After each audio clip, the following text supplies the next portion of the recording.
तर मित्रांनो, परत एकदा स्वागत आहे सर्वांचं आपल्याच यूट्यूब चॅनलमध्ये. आज आपण आलो आहे तळणी गावामध्ये, देवठाणा रोडला, तालुका मंठा, जिल्हा जालना. कोरके म्हणून आहेत, त्यांच्या शेतातल्या विहिरीत एक साप पडलेला आहे. त्या सापाला रेस्क्यू करण्यासाठी, बाहेर काढण्यासाठी आपण आलेलो आहेत. त्यांच्या सांगण्यानुसार नागसाप आहे.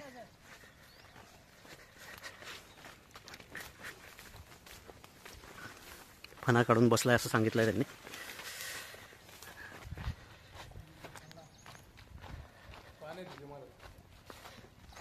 नागच. आणि एक तिथे एक धामीने वाटतं बघा, त्या ती कपरीत गेलेली. आतमध्ये गेली का? हा, तिथं आतमध्ये बघू शकता मित्रांनो, ते एक फुल्ली अडल्ट भारतीय नाग, इंडियन स्पेक्टॅकल कोब्रा पडलेला आहे. नाग आहे, नाग. काढूयात बाहेर. Stay tune. पूर्ण गव्हाळी कलरमध्ये दिसतोय मस्त, किंवा बदामी कलरचा म्हणता येईल.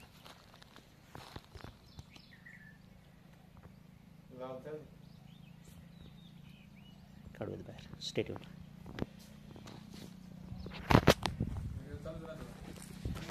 घ्या दावून.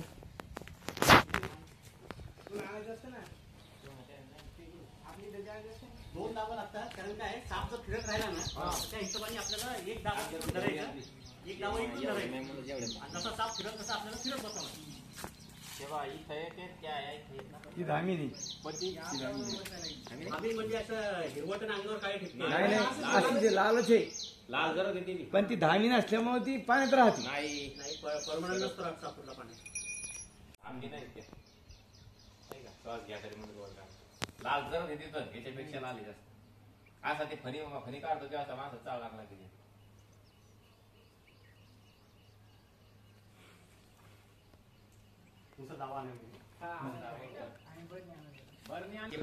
त्यांना आधी सुरुवातीला एकच दिसला होता, म्हणजे आम्हाला एकच दिसला, पण दोन नाग आहेत. एक इथं खाली कपारीत बसलेला आहे आणि दुसरा तिथं पाण्यावर तरंगतोय. दोन्ही सापांना आपल्याला काढायचं बाहेर. दोन्ही नाग आहेत. हो, दोन्ही नाग आहेत.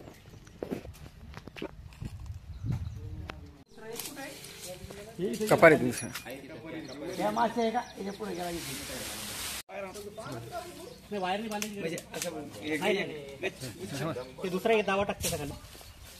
त्यालाच बांधायचं तिथं. यालाच का? हो, आपल्याला ते धारा फिरवता आला पाहिजे. लगेच पाणी उन्हाळ्यापासून बस जाईल कपडे. आता पाणीवर आले तरी काही पर्याय नाही.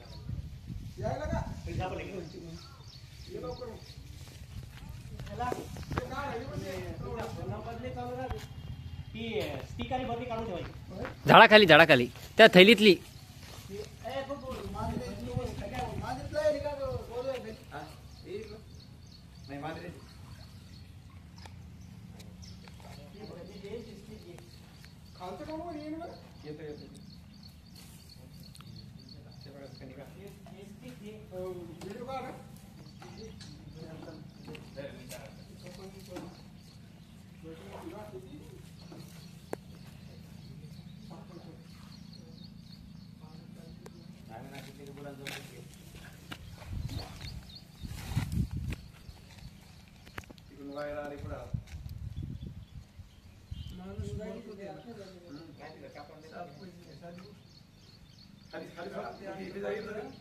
थांबा.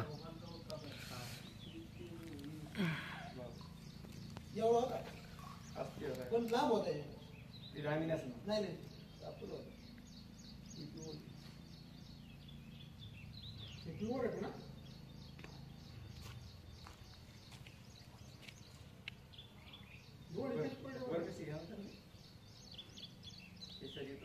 बसत असं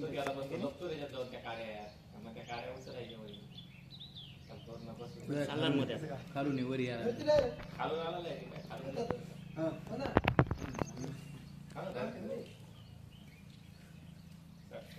येऊ द्या तिकडे सावलीत घे सर. दाखवा माझं स्टिक द्या, माझं पहिले झाकण खोला तिकडनं.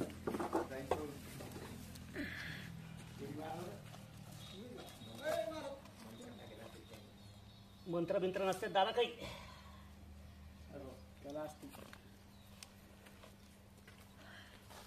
या इकडे सावली. भरणीत झाकण खोला. हा खोल खोल.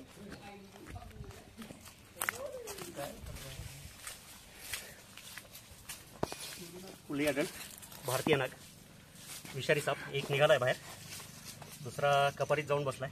ह्याला पॅक करून त्याला सुद्धा काढून घेऊयात.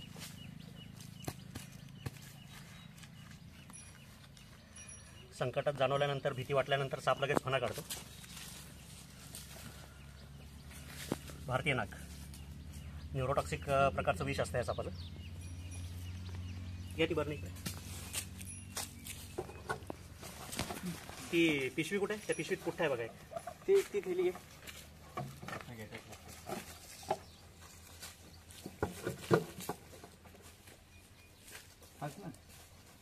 हो.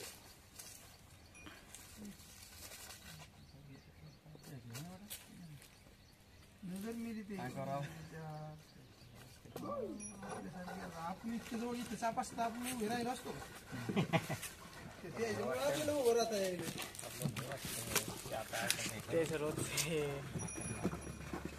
तुमच्या हातात जर एखादी सुई धागा दिला आणि टाके टाका म्हणलं जमणार आहे का? डॉक्टरचं काम डॉक्टरलाच जमत असतं. आमचं सांगणं एवढं आहे, फक्त तुमची जी मनातली भीती आहे, कारण तुम्ही इथं शेतात काम करता सारखं, तर तुमची भीती कमी झाली पाहिजे आणि ते सुद्धा राहिले पाहिजेत. ते जर नाही राहिले तर उंदरं तुमचं सगळं पार वाटोळं करून टाकतील शेतात. झालाय सक्सेसफुली रेस्क्यू पहिला. दुसरा पण काढूयात लगेच बाहेर. तो थोडा वेळ लागेल असं दिसतंय. कपारीमध्ये बसलेला आहे. स्टेट होऊन आला बाहेर. किती वेळ राहील?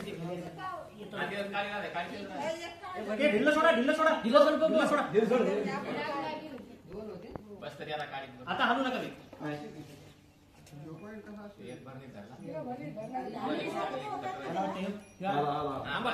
थांबा थांबा.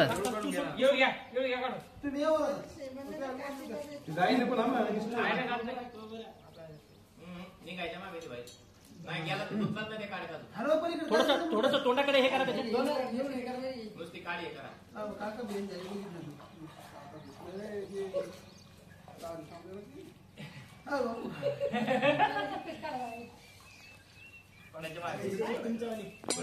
तिकडं सावलीत घे, सावलीत.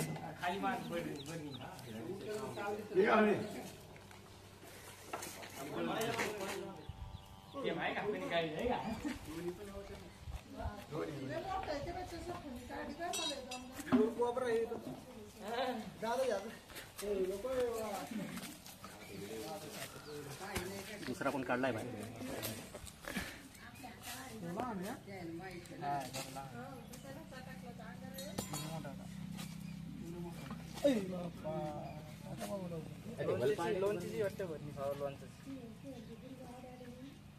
काढी तशी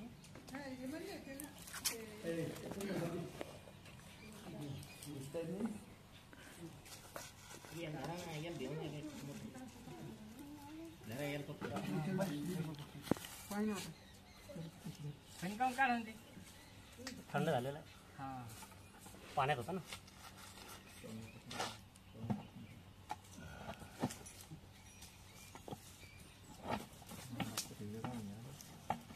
सर बाईट सीडी आहे.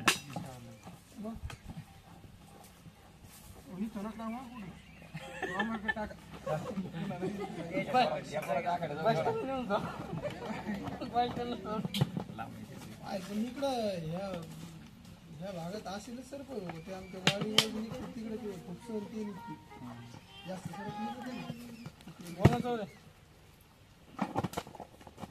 झाले मित्रांनो दोन्ही सक्सेसफुली रेस्क्यू. लवकर त्यांना याच्या नैसर्गिक अधिवासामध्ये जंगलात सोडून देईल. कोण आहेत मालक? या पुढे. कधी दिसले? काय नाव सांगा तुमचं? योगेश यादवराव कोरकणी. कोरकणी, राहणार तळणी, तालुका मंडळ. कधी दिसले काय जरा सांगा. हे 15 दिवस झाले गिरीमध्ये होते. 15 दिवस झाले. हो. बरं, मग नंबर तुला भेटला वाटतं. मी पंढरीनाथ विठ्ठल कोरकणे. त्यांचे कोण? भाऊच आहे आम्ही. मी तुमचे व्हिडिओ पाहत होतो. युट्यूबला नंबर मिळाला त्यांचा, त्याच्यामुळे दोन्ही नागांचा जीव वाचलाय. आता जवळपास 15 दिवसापासून पडलेले आहेत. म्हणजे उपाशी असणार बिचारे. भक्ष्याच्या शोधात म्हणा किंवा एखाद्या वेळेला काही प्रॉब्लेममुळे एखाद्या वेळेस असे फिरताना साप पाण्यामध्ये पडतात. तर थोडंसं लक्ष राहू द्या. मी तुम्हाला आधी सांगितल्यासारखं कुठलाही साप समोर असल्यानंतर चावत ना. साप चावतो कधी? आता तुम्ही त्याच्या भागात काम करताय, इथं साप आहे, आपल्याला काळजी ही घ्यायची की त्याच्या अंगावर नाही पाय पडला पाहिजे, त्याला धक्का नाही लागला पाहिजे. एवढं जर नाही झालं तर आपल्याला सर्पाचा दंश कधी येणार नाही. दिसल्यावर येत नाही, जर न दिसता जर समजा पाय पडला, साप जेव्हा दिसतो तेव्हा घाबरायचं नाही. मी तेच सांगत असतो लोकांना, दिसल्यावर घाबरायचं नाही. ज्यावेळेस नाही दिसतो ना त्यावेळेस घाबरा, कारण तुम्ही त्याच्या जागेत काम करू लागले. म्हणजे मी दरवेळेस सांगत असतो, सातबारे तुमच्या नावावर आहेत, रान त्यांचं आहे. आता खूप सारे लोक मला सुद्धा शिवाय घालतात माझ्या व्हिडिओला की तुम्ही सापांना कशाला वाचवता म्हणून. लोकांचे जीव घेतात, शेतकऱ्यांचा जीव जातो, पण शेतात राहून उंदरं खाऊन ते आपली मदत करतात का नाही? आज घडीला तुम्हाला रोहीण हरणाचा त्रास होऊ लागला, 25 वर्षापूर्वी हा त्रास होता का? नाही. कारण काय झालं, त्याला खाणारं जे जनावर होतं ते जनावर इथून नाहीच झालं. म्हणजे ती अन्न साखळीतला तो एक जनावर गायब झाला, त्याच्यामुळे ह्यांची संख्या वाढली. हरिण 12 महिन्यातलं एक पिल्लू देतं, रोही 16 महिन्यातलं एक नाही तर 2 पिल्लं देतं. म्हणजे एका जोडीचं एका वर्षामध्ये फक्त 1 किंवा 2 संख्या वाढायला लागली, तर आज घडीला एवढा त्रास झाला. म्हणजे त्यांनी तुमच्या शेतातलं खाल्लं जरी नाही, नुसतं चालत जरी गेले तर फार शेताचं वाटोळ होऊन जातं. हेच चालून जर पुढच्या 20-25 वर्षात सापांच्या बाबतीतचं घडलं, आता उंदराला खाणारे दुसरेही जनावर आहेत, पण साप हा असं जनावर आहे की त्याला त्याच्या बिळात जाऊन खाणार आहे. तर उंदरांची जी वाढणारी संख्या आहे त्याचा आपल्याला माहितीच नाही. एका उंदराच्या जोडीचे एका वर्षामध्ये 850 ते 900 उंदर होतात एका जोडीचे. मग हे आपल्याला जमल का त्याच्यानंतर? म्हणजे निसर्ग कुठंही जरी ढळला, निसर्गातलं कुठलंही जनावर कुठलाही किडा जर गायब झाला तर त्याचे परिणाम आपल्याला भोगावे लागतात. साधी गोष्ट आहे, आता फवारण्या तुम्ही एवढ्या करता याच्या, एक 20 वर्षापूर्वी एवढी फवारणी करायची गरज होती का? नाही, कारण त्यावेळेला तेवढे पाखरं होते. एक पाखरू एका दिवसामध्ये 200 आळ्या खातं. आज पाखरं राहिले नाही, शेताने आपण झाडं ठेवलेली नाही, त्याच्यामुळे पाखरं राहिले नाही. मग काय व्हायला लागलं, आज आपण त्याच्यावर तेवढे रसायनं मारायला लागलो. ते रसायनं मारल्यामुळे माणसालाच कॅन्सर व्हायला लागलं. 100 माणसाच्या मागे जवळपास 12 ते 14 लोकांना आज कॅन्सर निघायला लागला. मग हे कुठेतरी आपण बिघडत चाललोय का नाही निसर्गाची साखळी? तर निसर्गाचा समतोल कसा व्यवस्थित राखता येईल ह्या गोष्टीकडे आपल्याला थोडासा विचार करावा लागेल. त्या हिशोबाने आपल्याला शेती करावं लागेल, तर हे सगळं काही व्यवस्थित चालेल. ठीक आहे, काळजी घ्या. शेतात येताना पायात कंपल्सरी बूट घालून या. असे बूट घालण्यापेक्षा गम बूट येतात 250 रुपयाला इथपर्यंत. कारण सापाच्या अंगावर पाय पडल्यावर साप पोटरीपर्यंतच्या भागाला कुठेही चावतो. तर ते बूट घालून शेतात फिरा तुम्ही, सर्पदंश होणार नाही तुम्हाला. अंगावर पाय जरी पडला तरी सापाचे दात आपल्या स्किन पर्यंत पोहोचू शकणार नाही. आणि एवढ्यावर आपलं नशीब. मरण सगळ्यांनाच आहे. कोण कसं मरणार आहे, कोणी इथे ऍक्सिडेंट सापाबरोबर ऍक्सिडेंट होऊन मरण, कोणी रस्त्यावर मरण. मृत्यू हे सगळं अंतिम सत्य आहे, पण तो कसा होईल हे आपल्याला माहिती आहे का? मग एखाद्याला साप चावून जर एखाद्या माणसाचा जर मृत्यू झाला तर मग त्याला जबाबदार सगळी साप जमात आहे का? नाही. मृत्यू तर 100% आहे, अटळ आहे सगळ्यांना. पण त्याच्यामुळे सापाचे दुश्मन तुम्ही बनू नका, कारण तो सुद्धा एक खूप महत्वाचा घटक आहे निसर्गात.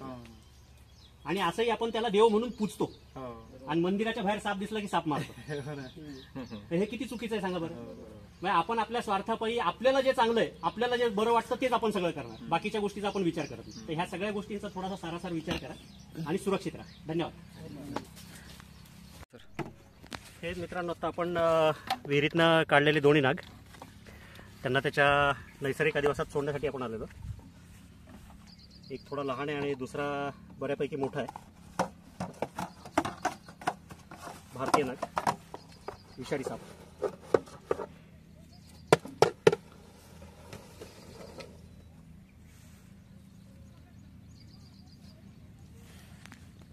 न्यूरोटॉक्सिक प्रकारचं विष असण्याचं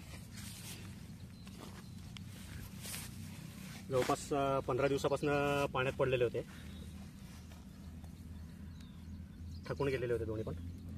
त्यांना त्यांच्या नैसर्गिक अधिवासात सोडण्यासाठी आपण आलेलो.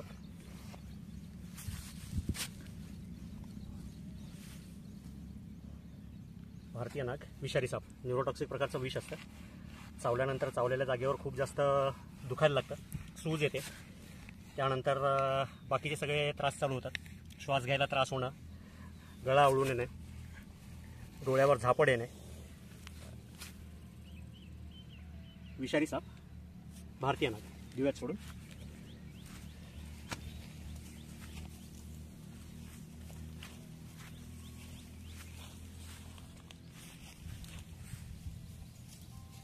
दिलं मित्रांनो दोन्ही सापांना सोडून त्याच्या नैसर्गिक अधिवासात. जर व्हिडिओ आवडला, काम जर आवडत असेल तर लाईक करा. अजून सबस्क्राईब केलेलं नसेल तर सबस्क्राईब करा आणि कमेंट करायला विसरू नका. धन्यवाद.